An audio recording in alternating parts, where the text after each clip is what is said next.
الله الرحمن الرحيم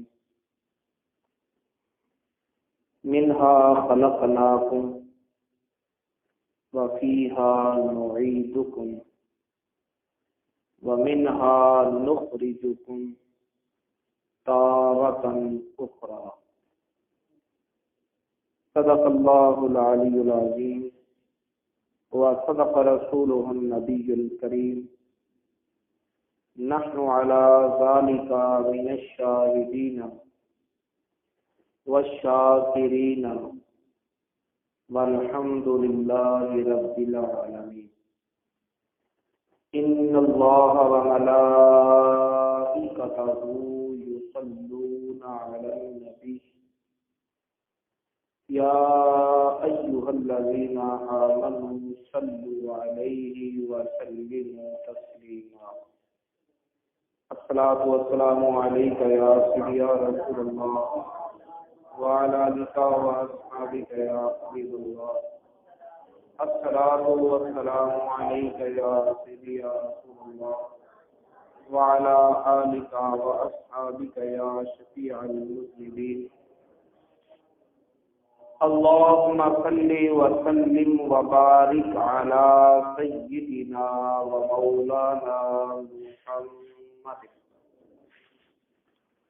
کریم الآباء والأمہات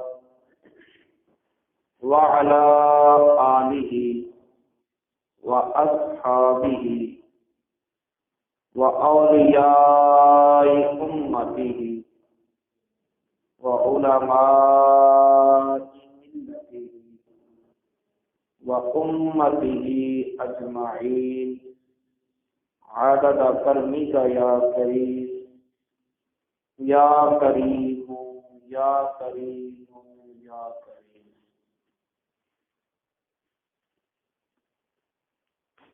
قلم کلمہ محمدی جدوں لکھیا لا الہ لکھ ہوشیار ہوئی، اسم اکبری لکھیا الا اللہ، ذات پاک دی تابعدار ہوئی. جدوں لکھیا محمد الرسول اللہ، وچوں پھٹ کے وانگ شکار ہوئی. پہلے عشق حنیف ظہور کیتا، پیچھے ظاہر او ذات ستار ہوئی. انتہائی قابل عزت و احترام حضرت العلام واجب الاحترام محترم المقام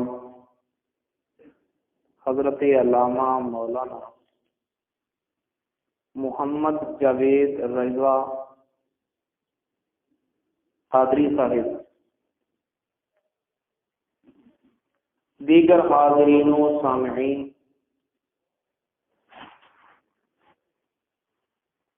ختم 11ویں شریف کے موقع پر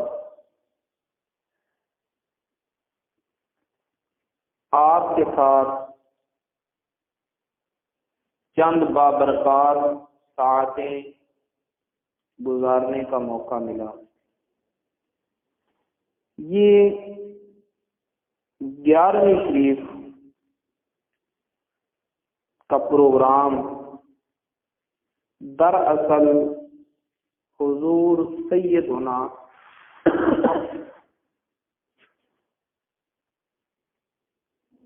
شاہ جیلان شہباز لامکانی قطب ربانی غوث سمدانی الشیخ سید عبد القادر جیلانی الحسنی والحسینی رضی اللہ تعالی عنہ نے اپنی حیات ظاہری میں خود مقرر کیا تھا اور ہر چاند کی 11 تاریخ کو جب دن 10ویں کا ہوتا اور رات 11ویں کی ہوتی، آپ درس قرآن کی نشست سجاتے، جس میں اپنے ارادت مند بھی آتے، مریدین بھی آتے، متعلقین بھی آتے، اور حضور غوث اعظم رضی اللہ تعالی عنہ ان کو قرآن کے احکامات اور اسرار و رموز کا درس دیتے۔ پھر جب محفل پاک کے بعد دور و نزدیک سے آنے والے احباب کو واپس جانا ہوتا، تو کیونکہ یہ 11ویں کی رات 14ویں چاند کے قریب والی رات ہوتی ہے، اور اس رات کو روشنی ہوتی ہے، اندھیرا نہیں ہوتا، لہذا واپس جانے والوں کو واپس جانے میں آسانی ہوتی، اس لیے حضور غوث اعظم رضی اللہ تعالی عنہ نے یہ رات اپنے درس قرآن کے لیے مقرر فرمائی۔ تو گویا کہ جو ختم 11ویں ہے، جو پوری دنیا پر اللہ تعالیٰ کو یہ غوث پاک کی 11ویں اتنی پسند آئی کہ دنیا کے ہر خطے میں 11ویں چل رہی ہے، لیکن در حقیقت یہ درس قرآن کی نشست ہوتی تھی جو غوث اعظم اپنی ظاہری زندگی میں دیا کرتے تھے۔ توجہ ہے؟ ذرا پیار سے بول دیں۔ تو اسی مشن غوثیہ کے پیش نظر میں نے بھی درس قرآن کے حوالے سے سورہ طٰہٰ کی آیت نمبر 55 کی تلاوت کی ہے، اور اس سے پہلی 2 آیات میں اللہ رب العزت نے ارشاد فرمایا الذی جعل لکم الارض مہدا، کہ وہ ذات جس نے زمین کو تمہارے لیے بچھونا بنایا،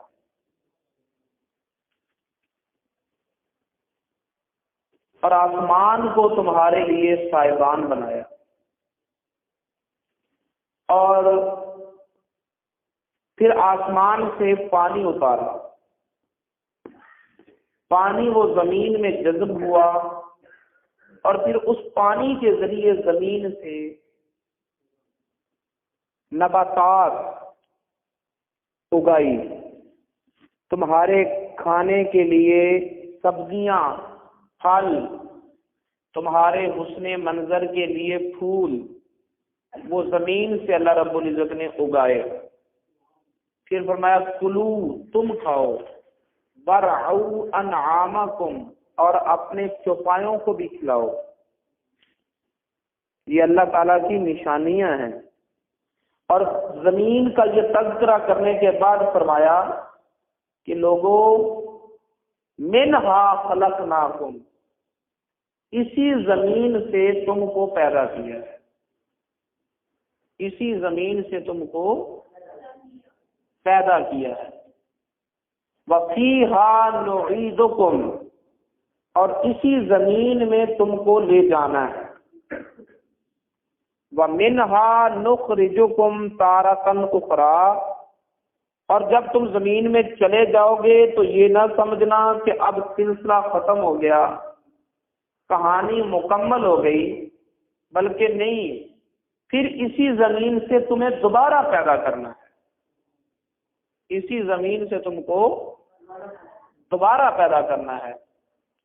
وہ زمین جس کے متعلق قرآن فرماتا ہے وَأَنزَلَ اللَّهُ مِنَ السَّمَاءِ مَاءً فَأَحْيَا بِهِ الْأَرْضَ بَعْدَ مَوْتِهَا،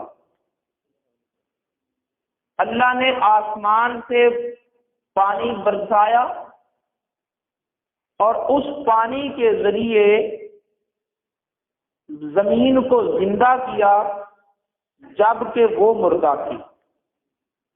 زمین مر چکی تھی، زمین مردہ ہو چکی تھی، زمین بے جان ہو چکی تھی، زمین موت کی آغوش میں جا چکی تھی، پھر آسمان سے پانی برسا اور اس پانی کے ذریعے خدا نے اس زمین کو نئی زندگی دے دی۔ پتہ چلا کہ زندگی اور موت کا تسلسل، زندگی اور موت کا مفہوم، زندگی اور موت کا تخیل صرف حضرت انسان کے لیے نہیں، بلکہ زمین پر بھی ایک حالت ایسی آتی ہے جسے قرآن نے موت کہا، اور زمین پر پھر ایک ایسی حالت آتی ہے جس کو قرآن نے زندگی کہا۔ زمین کی وہ کیا حالت ہے جس کو قرآن نے موت کہا، اور وہ کیا سی حالت ہے جس کو قرآن نے زندگی کہا؟ بارش برسنے سے پہلے زمین کی جو حالت تھی قرآن نے کہا یہ موت ہے، یہ زمین کی بول دو، بارش برسنے سے پہلے جو حالت تھی وہ حالت موت ہے، بارش برسنے کے بعد جو حالت ملی وہ زندگی ہے۔ بارش برسنے سے پہلے حالت کیا تھی؟ بنجر تھی، کوئی سبزہ نہ تھا، کوئی ہریالی نہ تھی، نہ دیکھنے والے کے لیے حسن منظر، نہ مسافر کے لیے سایہ، نہ بھوکے کے لیے رزق کا سامان۔ زمین کی وہ حالت جب کسی کا کام نہیں آ رہی، قرآن نے کہا یہ موت ہے۔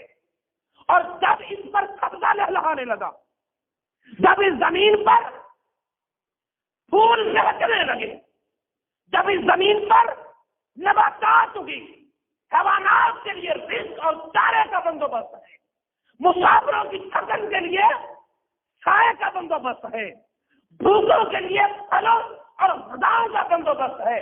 یوں کہو کہ جب زمین کسی کا کام نہ آ رہی تھی قرآن نے کہا یہ موت ہے، جب کسی کے کام آنے لگی قرآن نے کہا یہ زندگی ہے۔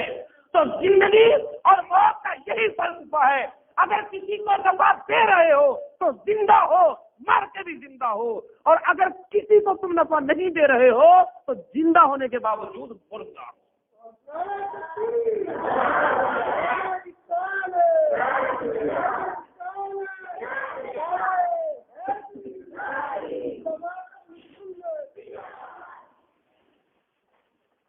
تو جو عام لوگ ہوتے ہیں ہر زندہ جو ہے وہ کسی نہ کسی کے کوئی کام آ رہا ہوتا ہے، زندہ جو ہوتا ہے وہ کسی کے کام، اگر تو تیرے وجود سے کسی کو نفع مل رہا ہے تو سمجھو کہ تو زندہ ہے، اور اگر تیرے وجود سے کسی کو نفع نہیں مل رہا سمجھو کہ یہی موت ہے، یہی توجہ ہے نوجوانوں، یہی موت ہے۔ اب اس سے آگے سلطان العارفین کی بات سنیے۔ سلطان العارفین فرماتے ہیں زندگی یہ ہے کہ تو کسی کے کام آئے، موت یہ ہے کہ کسی کے کام نہ آئے۔ فرمایا سانس کا جب تک سلسلہ جاری رہے تب تک تو ہر کوئی کسی نہ کسی کے کام آتا ہے، لیکن نام فقیر تنہا باہو قبر تنہی جیوے ہوں، فقیر اسے کہیں گے کہ جو مر کے قبر میں بھی چلا جائے تو مخلوق کے خدا کو نفع دیتا رہے۔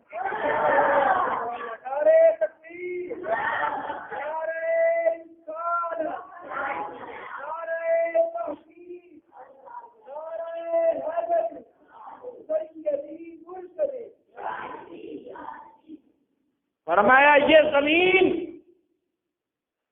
جس کی ایک حالت یہ ہے کہ وہ زندہ ہے، ایک حالت یہ ہے کہ وہ مردہ ہے، منہا خلقناکم، اسی زمین سے تمہیں پیدا کیا ہے، لہذا ایک حالت تمہاری یہ ہے کہ تم مر بھی جاؤ تو زندہ ہوں، مر بھی جاؤ ولا تقولوا لمن يقتل في سبيل الله اموات بل احياء ولكن لا تشعرون، جو اللہ کی راہ میں جان دے دے انہیں مردہ نہ کہو، جو اللہ کی راہ میں جان دے دے انہیں مردہ نہ کہو، توجہ ہے تو بولو،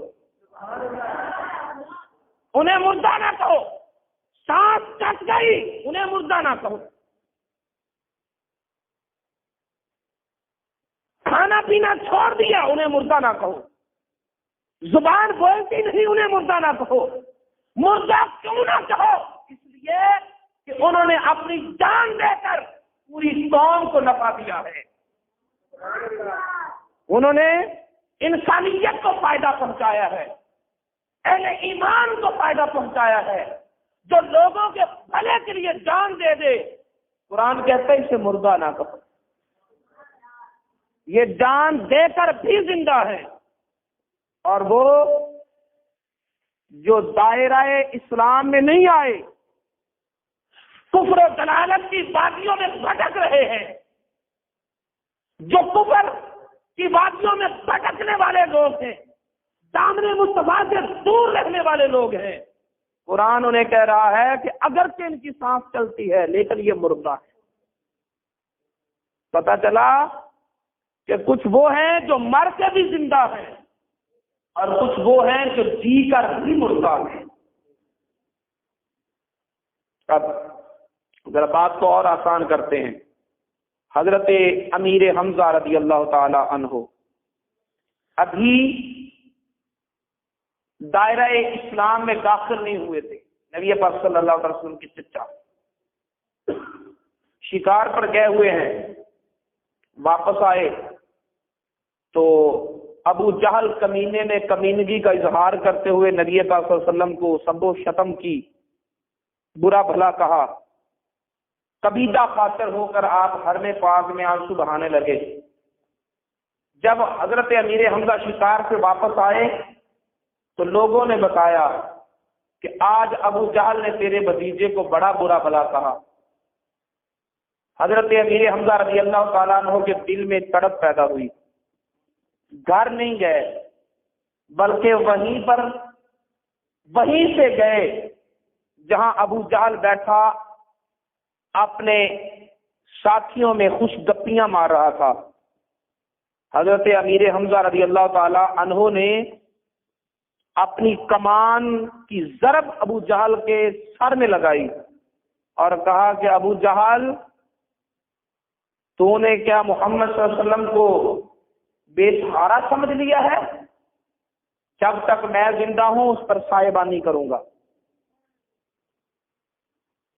جب حضرت امیر حمزہ کے تیور دیکھے تو ابو جہل کی زبان پہ سکتہ طاری ہو گیا اور وہ کچھ زبان کھول نہ سکا۔ نبی پاک صلی اللہ علیہ وسلم کی بارگاہ میں حاضر ہوئے اور کہنے لگے، بھتیجے میں نے تیرا بدلہ لے لیا۔ کملی والے محبوب نے فرمایا، چچا جان میں بدلہ لے کر تو خوش نہیں ہوتا، میں بدلہ لے کر تو خوش ہونے والا نہیں ہوں، مجھے تو خوشی تب ہوگی جب تو جہنم کے راستے کو چھوڑ کر جنت کی راہوں پہ آ جائے گا۔ تو عرض کرنے لگے، بھتیجے اگر تیری خوشی اسی میں ہے تو لو، میں نے آج سے ہی اپنا دین چھوڑا، اشہد ان لا الہ الا اللہ واشہد ان محمدا عبدہ ورسولہ، میں آج سے گواہی دیتا ہوں کہ اللہ ایک ہے اور پیارے بھتیجے تو اللہ کا رسول ہے۔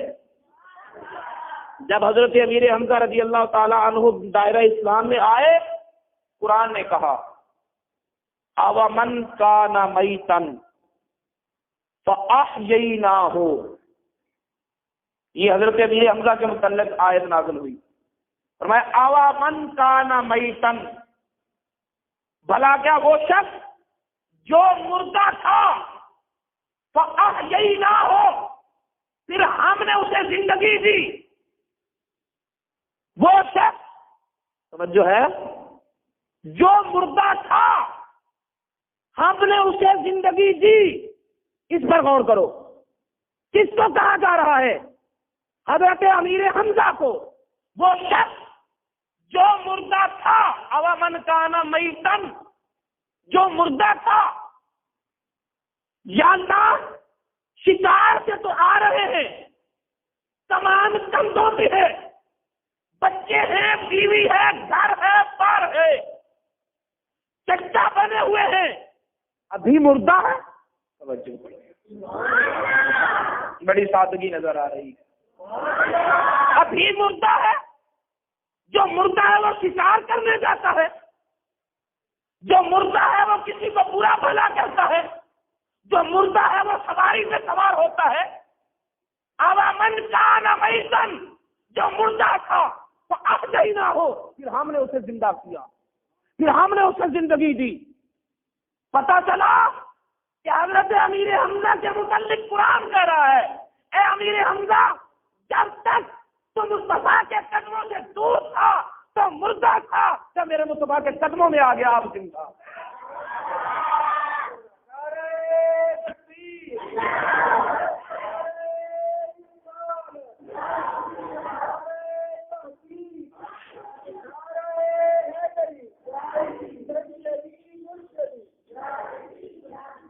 جب تک قدم مصطفیٰ.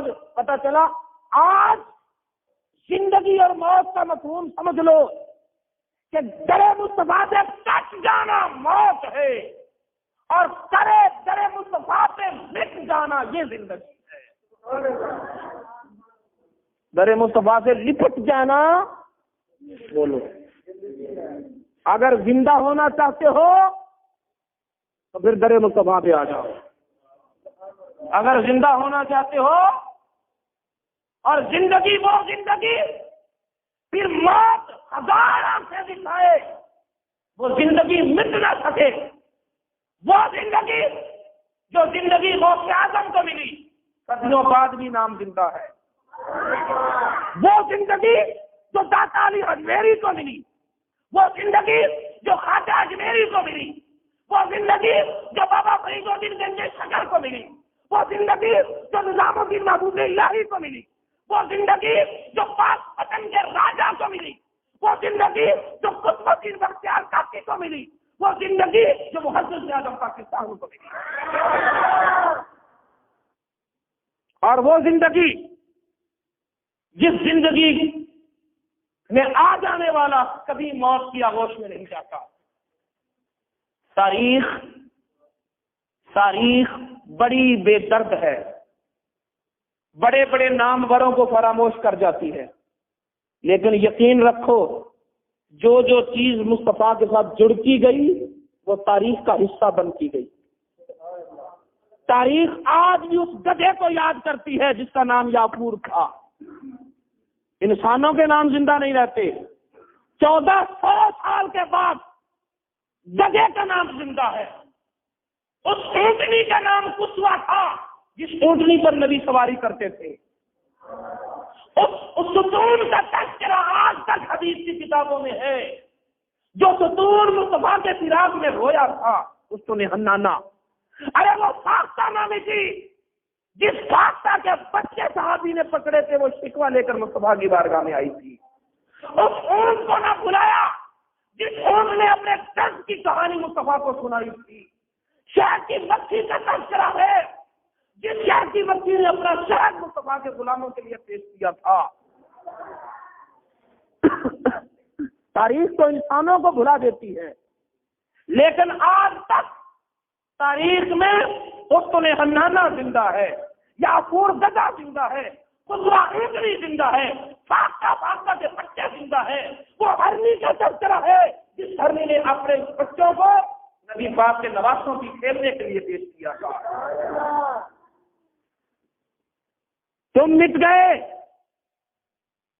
تم مٹ جاؤ گے، لیکن اگر انمٹ بننا چاہتے ہو تو پھر مصطفیٰ کے قدموں سے لپٹ جاؤ کہ مصطفیٰ کے قدموں سے لپٹنے والے کو تاریخ کبھی بھلایا نہیں کرتی.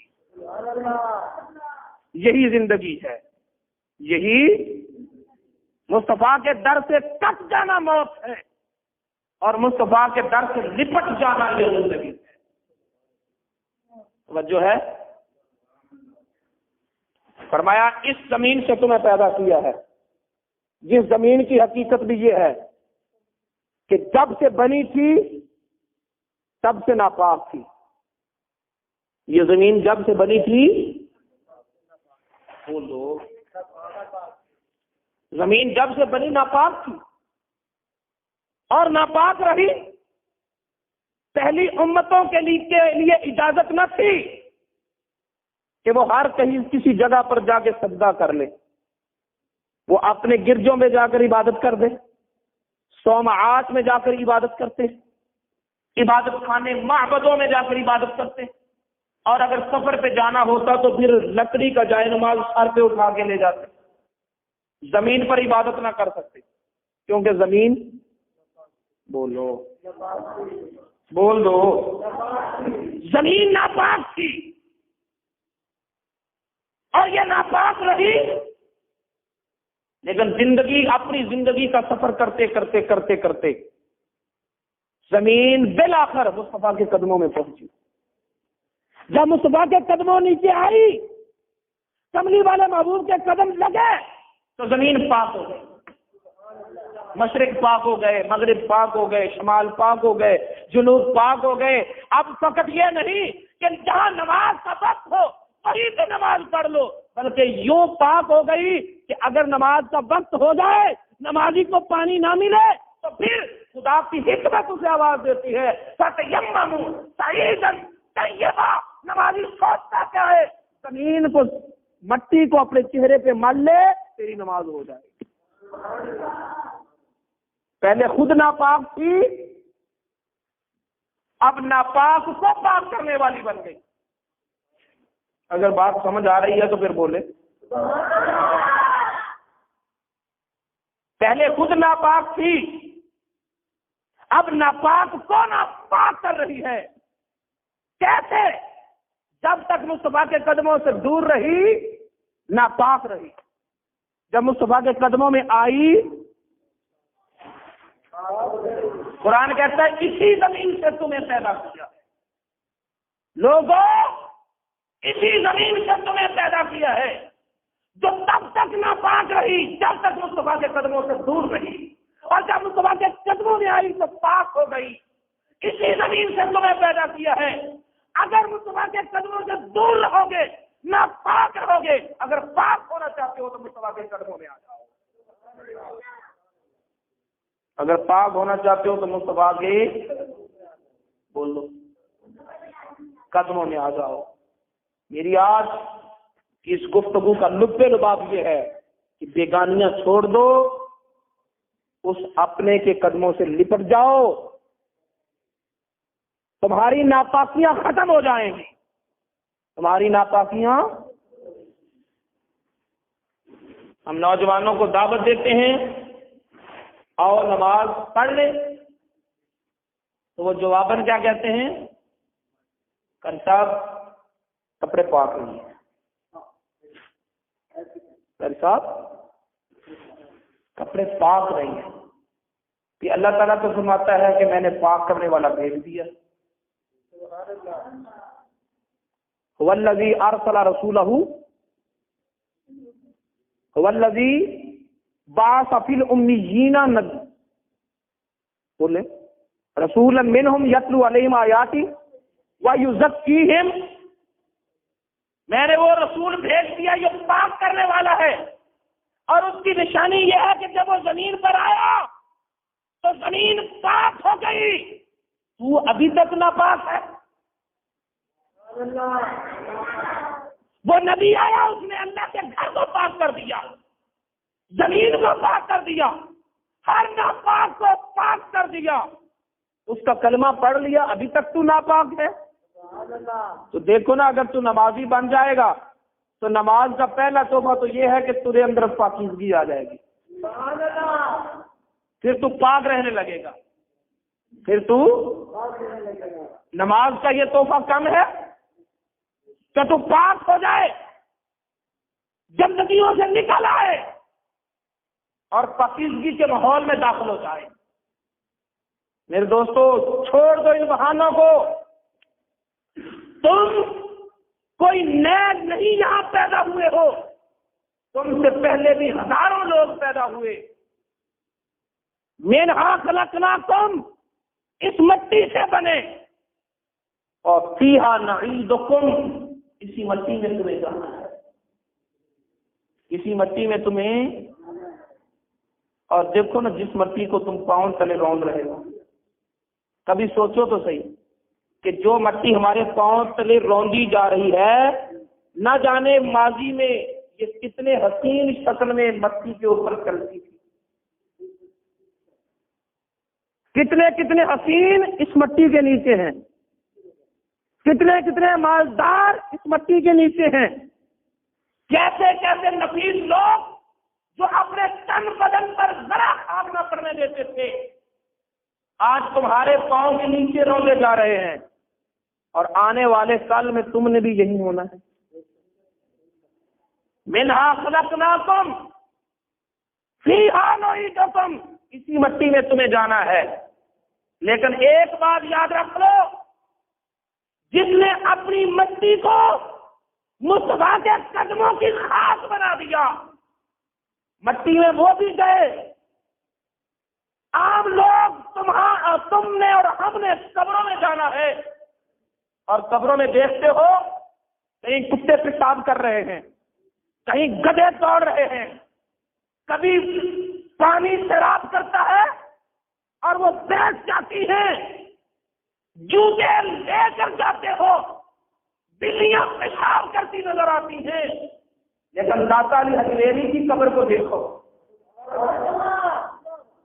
کتنی دور سے ہی کہا جاتا ہے بھائی جوتے اتار لے، پھر آگے بڑھو تو کہا جاتا ہے اب وضو بنا لے۔